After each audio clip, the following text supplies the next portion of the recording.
Hello, welcome back. Today we're reading chapter 18 of Hot Flash Divas. The title of this chapter is The Search Continues. Saturday, I met Jeremy at his office and demanded that I drive. He paired his phone to my Bluetooth, brought up his map app, and we were on our way. "How are things going?" asked Jeremy as he flipped through his blue binder. "It's going. We had a bit of an incident last night." I kept my eyes on the road. "What happened?" I sighed. "Todd wanted to know who was involved in helping me find a house. I told him it wasn't his concern. I didn't want him hassling anyone." I glanced over at Jeremy, who watched me with rapt attention. "When I told Todd he had to hire an attorney and that I wasn't willing to share the cost, he threw a coffee cup at me." "Did he hit you?" Jeremy's voice dropped several octaves. "No, thank God." "Do you think it's safe to stay there?" he asked. "I think I'll be okay. I told Todd I'd call the police and tell his mom about his affairs if he tried anything again." I looked over at Jeremy. He shook his head. "I don't know. You don't know what he may do. We need to find you a house in a hurry." 10 houses and 12 phone calls from Cheryl later, I still hadn't found the right one. The last two-story we toured I considered a possibility. The yard was level and the landscaping was pleasing to the eye. The spacious interior was workable. The only drawback was a bedroom that blinded me with pink and purple painted stripes. Jeremy winced when he entered the room. He plastered on his real estate smile and said, "It's just paint, and paint is cheap." That's the first thing they teach you to say in real estate school, isn't it? He had the decency to blush.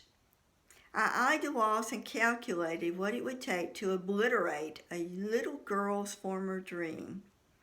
It would take a coat of Kills and 2 coats of regular paint and about 2 to 3 days of work due to drying time. I tapped my index finger against my lips as I pondered the situation. "Okay, let's discuss the contract." Jeremy's face creased into a broad smile. We drove to the Huntsville office of the real estate company. He wrote up the contract, I signed it, and we faxed it to the other agent. I paced the floor with excitement singing up and down my body. "Do you think my offer was too low?" I turned and walked closer to Jeremy, who sat at a nearby desk. "Too high?"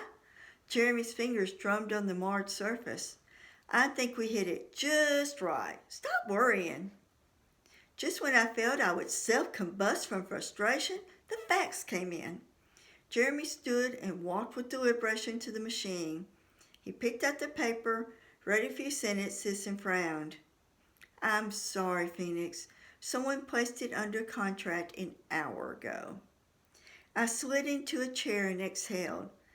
"Maybe the financing won't go through." My tone was full of hope. Jeremy shook his head. "The agent says that an older couple made a cash offer." I deflated like a punctured hot air balloon. After I had made a quick trip to the ladies' room, we piled back into my Prius and started the journey back to Decatur. To make things worse, I had 2 5-minute episodes of feeling like a blast furnace on our 40-minute drive home. Jeremy looked at me bug-eyed when I pulled up my sleeve, powered down my window, and stuck my arm out. "Phoenix, it's 38 degrees out there."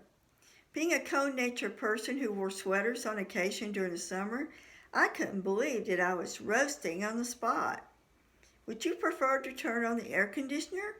When your wife gets older, she'll have hot flashes too." "If you stay married that long," I thought. I felt a sense of relief when Jeremy exited my car. I might retch if I had to endure one more phone call from Cheryl, followed by Jeremy's reassurances of undying love. How he managed was beyond my comprehension. Bless his little heart, I knew he was stuck. If you tried to divorce Cheryl, there would be hell to pay. Borderlines don't handle perceived abandonment well, and the Catholic Church frowns on divorce. I pulled into my garage just as my phone jangled a tune assigned to Joyce. Phoenix, what are you doing tomorrow afternoon?